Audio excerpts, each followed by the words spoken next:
Movie start होती है तो हमें एक लेडी दिखाई जाती है जिसका नाम होता है सारा, जो कि अपने बच्चों के साथ होती है। और वो रात होती है हेलोवीन की रात। सारा के बेटे को उसके हेलोवीन बैग से एक टेप मिलती है, लेकिन सारा का बेटा उस टेप के बारे में कुछ नहीं जानता था कि वो टेप उसके बैग में कहाँ से आई, किसने रखी, कुछ नहीं। सारा का बेटा उस टेप को प्ले करने लगता है, लेकिन सारा उसे ऐसा करने से मना कर देती है क्योंकि उसमें कोई भी अजीब कंटेंट हो सकता था। लेकिन सारा के दोनों बच्चे उसकी बात को नहीं मानते, वो उस टेप को देखना चाहते थे, जिस पर सारा पहले अकेले ही उस टेप को देखती है। सारा देखती है कि वो टेप तो खाली है क्योंकि उसमें कुछ भी नहीं चल रहा था, लेकिन अचानक से वो टेप प्ले हो जाती है। वहां पर हमें दिखाया जाता है एक क्लाउन जिसका नाम होता है आर्ट। तभी उस टेप को देखने के लिए सारा के बच्चे भी वहां पर आ जाते हैं और वो तीनों मिलकर उस टेप को देखने लगते हैं। टेप में वो लोग देखते हैं कि वो रात में हेलोवीन की रात होती है, जहाँ पर एक लड़की दिखाई जाती है जिसका नाम होता है केसी, जो कि ट्रेन के आने का वेट कर रही थी। तभी उसके सामने एक क्लाउन आकर बैठ जाता है, जो केसी की तरफ देखकर लगातार क्रीपी से स्माइल पास कर रहा था। जब केसी उस पर ज्यादा ध्यान नहीं देती, तब वो अपने ट्रैश बैग से एक हॉर्न निकालकर बजाने लगता है। ये देखकर केसी उस पर गुस्सा करती है और वो उसे चुपचाप बैठने का बोलती है, जिस पर वो आर्ट क्लाउन वहाँ से उठकर केसी के पास आकर बैठ जाता है। वो अपने ट्रैश बैग से एक आर्टिफिशियल फ्लावर निकालता है और उसे केसी को देता है। केसी सोचती है कि शायद वो चोरी करना चाह रहा है, इसीलिए केसी वो फ्लावर ले लेती है। तभी आर्ट हंसने लगता है। केसी देखती है कि उस फ्लावर में बहुत ज्यादा बग्स और कॉकरोचेस हैं। केसी उस फ्लावर को फेंक कर वहाँ से जाने लगती है, लेकिन आर्ट उसे पकड़ लेता है और बेहोश कर देने वाला इंजेक्शन लगा देता है, जिसकी वजह से केसी वहीं पर ही बेहोश हो जाती है। केसी को जब होश आता है तो वो खुद को एक चेन से बंधा हुआ पाती है और उस जगह पर काफी अंधेरा भी था। केसी के अलावा वहाँ पर दो और लड़कियां भी होती हैं और उन्हें भी केसी की तरह ही वहाँ पर लाया गया था। उनमें से एक लड़की बताती है कि हम 3 फ्रेंड्स थी, लेकिन एक लड़की को कोई चेन से खींच कर ले गया और थोड़ी देर बाद उस लड़की की सिर्फ चिल्लाने की आवाजें ही सुनाई दी गई। केसी कहती है कि फिर तो हमारे लिए भी यहाँ पर खतरा है और हमें यहाँ से निकलना होगा, वरना हम मारे जाएंगे। और तभी कोई एक और लड़की को भी खींच लेता है और वो दोनों लड़कियां देखते ही रह जाती हैं कि ये क्या हो गया। किसी दूसरी लड़की को कहती है कि हमें इस लड़की के पीछे जाना चाहिए जिसे अभी कोई खींच कर ले गया है। वो दोनों हिम्मत करके आगे बढ़ जाती हैं। उनकी चेन्स एक पाइप से बांधी गई थी और केसी उसे तोड़ने की कोशिश करती है, जिसकी वजह से वहाँ पर शोर पैदा होने लगता है। उस आवाज को सुनकर वहाँ पर एक क्रीपी सा आदमी आ जाता है, जो कि कोई नॉर्मल इंसान नहीं था बल्कि डीफॉर्म था, और वो दूसरी लड़की को पकड़कर उसका हाथ ही काट देता है। फिर वो डीफॉर्म आदमी उस लड़की को जान से ही मार डालता है। उस लड़की को मार डालने के बाद अब वो केसी पर अटैक करता है, लेकिन उसकी क्लीवर नाइफ से केसी की चेन टूट जाती है, जिसकी वजह से केसी वहाँ से भाग जाती है और आगे आकर उसे कोई दिखाई देता है। तब केसी हेल्प मांगने के लिए उसके पास जाती है। तब केसी की नजर उसके कैरेज पर पड़ जाती है जिसमें जिंदा लोग थे। जब केसी उसकी तरफ देखती है तो उसका फेस भी चेंज हो चुका था और वो केसी को पकड़ लेता है और उसे बांध देता है। और तब बहुत तरह के अजीब किस्म के डीमन उसे घेर लेते हैं। वहाँ पर अलग अलग तरह के डीमंस, विचेस और एलियंस थे।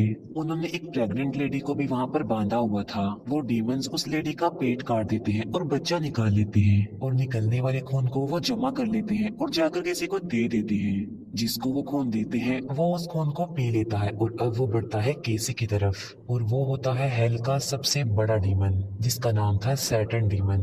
वहाँ पर जितने भी डीमंस थे वो सारे हेल डीमन थे और वो सैटर्न के गुलाम थे। केसी काफी चिल्लाती है और टेप में वो मूवी यहीं पर खत्म हो जाती है। सारा के बेटे को तो वो मूवी काफी पसंद आई थी, लेकिन सारा और उसकी बेटी ये मूवी देखकर काफी डर जाती है। सारा उस टेप को बंद कर देती है और दोनों बच्चों को कहती है कि वो जाकर सो जाएं। सारा, जो कि अभी तक ही उस टेप के बारे में ही सोच रही थी, कुछ देर बाद सारा के बेटे के रूम का दरवाजा अपने आप से ही खुल जाता है। वो आवाज सुनकर सारा का बेटा उठ जाता है। वो देखता है कि वहाँ पर उसकी सिस्टर है, जो कि उस टेप को देखकर बुरी तरह से डरी होती है। उसे अपने रूम में डर लग रहा था और वो अपने भाई के साथ सोने आई थी। फिर वो सिबलिंग सो जाते हैं। सारा उस टेप को एक बार फिर से प्ले कर देती है और इस बार टेप में जो लेडी दिखाई जाती है उसका नाम होता है कैरोलिन। कैरोलिन, जो कि अभी अभी अपने न्यू घर में शिफ्ट हुई थी, और वो रात भी हेलोवीन की ही रात होती है। कैरोलिन का हस्बैंड वहाँ पर नहीं था और कैरोलिन घर पर अकेली थी। उस वक्त कैरोलिन कॉल पर अपनी फ्रेंड से बात कर रही होती है। कैरोलिन अपनी फ्रेंड को बताती है कि मेरे हस्बैंड ने एक काफी अजीब सी पेंटिंग बनाई है। वो कहती है कि मेरे हस्बैंड का कहना है कि मुझे भी नहीं पता कि मैंने इस पेंटिंग को कब बना दिया। कुछ देर बाद कैरोलिन के घर के बाहर एक लाइट आकर गिरती है, जिसकी वजह से कैरोलिन के घर की लाइट ऑफ हो जाती है। कैरोलिन अपने हस्बैंड को कॉल करने की कोशिश करती है लेकिन उसका फोन भी काम नहीं कर रहा था। कैरोलिन जल्दी से घर से बाहर आ जाती है और कार में आकर बैठ जाती है। वो कार स्टार्ट करने की कोशिश करती है लेकिन कार भी स्टार्ट नहीं हो रही थी। सडन उसे पीछे से लाइट आती हुई दिखाई देती है। तब वो जल्दी से घर के अंदर चली जाती है और दरवाजे को बंद कर लेती है। तभी कैरोलिन को उसके हस्बैंड की कॉल आती है। अभी वो अपने हस्बैंड को सब कुछ बता ही रही होती है कि तभी कॉल कट जाती है। फिर कैरोलिन देखती है कि उसके घर में एक एलियन घुस गया है। उसे देखकर कैरोलिन चिल्लाने लगती है और वो एलियन कैरोलिन की आवाज सुन लेता है और उसे देख लेता है। कैरोलिन जल्दी से ऊपर की तरफ भागने लगती है लेकिन वो एलियन उसे ऊपर जाने से पहले ही पकड़ लेता है। लेकिन किसी तरह कैरोलिन खुद को छुड़ा लेती है और बाथरूम में जाकर खुद को बंद कर लेती है। ये पता करने के लिए कि कैरोलिन कहाँ पर छुपी है तो वो एलियन एक अजीब से साउंड चला देता है जिसका असर कैरोलिन के दिमाग पर होने लगता है और वो चिल्लाने लगती है और एलियन उसे ढूंढ कर पकड़ लेता है। वो एलियन कैरोलिन के अंदर कुछ डालने की कोशिश कर रहा था जिससे वो एलियन सांस ले पा रहा था। कैरोलिन उसका एक पाइप ही निकाल देती है और फिर कैरोलिन वहाँ से भाग जाती है। वो एलियन दोबारा से अपना पाइप लगा लेता है और एक बार फिर से वो कैरोलिन को फॉलो करने लगता है। कैरोलिन जो कि सीढ़ियों के नीचे छुप कर बैठी हुई थी, तभी कैरोलिन के हस्बैंड की कॉल आ जाती है और वो एलियन उसकी आवाज सुन लेता है। वो एलियन कैरोलिन को पकड़ लेता है और उसे घसीट कर वहाँ से ले जाने लगता है। कैरोलिन उस पेंटिंग को पकड़ लेती है जो कि उसके हस्बैंड ने बनाई थी और उस पर से कपड़ा हट जाता है और वो पेंटिंग किसी और की नहीं बल्कि आर्ट की ही थी। उस पेंटिंग को देखकर सारा भी डर जाती है क्योंकि उसे ऐसा लग रहा था कि वो क्लाउन उसे ही देख रहा है। सारा उस टेप को बंद कर देती है लेकिन उसे घर में कोई दिखाई देता है। सारा सोचती है कि शायद बच्चे उसके साथ शरारत कर रहे होंगे। तब सारा उन बच्चों के रूम में चेक करने के लिए जाती है। वो देखती है कि दोनों बच्चे तो सो रहे हैं। वो समझ रही थी कि दोनों बच्चे सोने की एक्टिंग कर रहे हैं। वो बच्चों से पूछती है कि नीचे कौन आया था अभी। बच्चे कहते हैं कि हम में से तो कोई नहीं आया।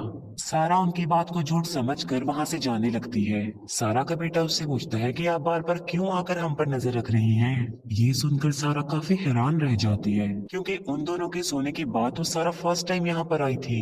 तब से वो नीचे ही थी, वो टेप देख रही थी। सारा नीचे आकर फिर से उस टेप के बारे में थिंकिंग करने लगती है, इसीलिए वो एक बार फिर से उस टेप को देखती है। इस बार हमें जो लड़की दिखाई जाती है वो एक डिजाइनर होती है जो कि अपने घर जा रही थी। रास्ते में वो डिजाइनर एक पेट्रोल पंप पर रुकती है। पेट्रोल पंप पर कोई भी नहीं होता, इसीलिए वो डिजाइनर खुद चेक करने के लिए अंदर जाती है। वो देखती है कि पेट्रोल पंप का एम्प्लॉय किसी को धक्के लगा कर वहाँ से बाहर निकाल रहा है और जिसे धक्के लगाए जा रहे हैं वो कोई और नहीं बल्कि आर्ट है और वो डिजाइनर आर्ट की नजर में आ चुकी थी।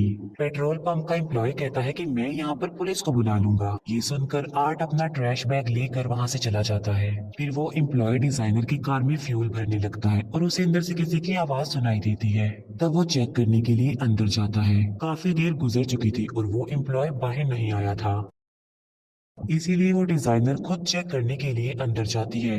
उस डिजाइनर को अंदर सौ चलने की आवाज सुनाई देती है। जब वो अंदर जाकर देखती है तो वो काफी शॉक्ड रह जाती है क्योंकि आर्ट उस एम्प्लॉय का सर सौ से काट रहा था। आर्ट उस डिजाइनर की तरफ देखकर हंसने लगता है। वो डिजाइनर जल्दी से अपनी कार में आकर बैठ जाती है और वहाँ से निकल जाती है। वो सोचती है कि वो अब बच गई है, लेकिन थोड़ी दूरी पर जाने के बाद वो देखती है कि आर्ट लिफ्ट मांग रहा है। उसे देखकर वो कार और तेज चलाने लगती है। वो मोबाइल से हेल्प मंगवाने की कोशिश करती है लेकिन उसके मोबाइल की बैटरी भी लो हो गई थी। मोबाइल देखने की वजह से उसका ध्यान कार पर से हट जाता है और उसकी कार कंट्रोल से बाहर हो जाती है। लेकिन वो एक बार फिर से कार को अपने कंट्रोल में ले लेती है।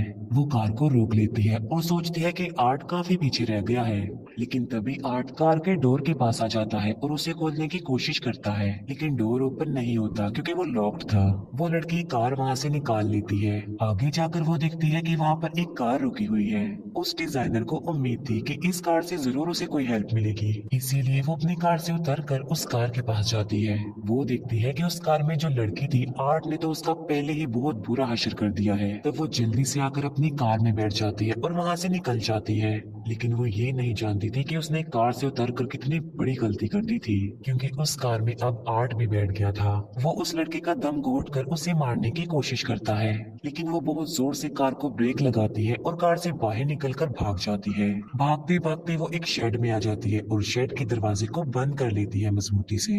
आर्ट भी उसका पीछा करते करते वहां पर आ जाता है, लेकिन वो शेड के अंदर नहीं आ पाता, इसीलिए वो लड़की वहीं पर ही बैठ जाती है। काफी देर तक तो वहां पर सुकून ही रहता है, लेकिन तभी जमीन से एक हाथ बाहर आता है और वो हाथ किसी और का नहीं बल्कि आर्ट का था, जो कि जमीन से रास्ता बनाकर वहां पर आ गया था। आर्ट को देखकर वो लड़की वहां से भागने लगती है, लेकिन दरवाजा नहीं खुलता क्योंकि इस बार दरवाजा बाहर से भी बंद हो गया था। आर्ट के पास एक चेन होती है जिस पर उसने तेज धार वाले औजार लगाए हुए थे।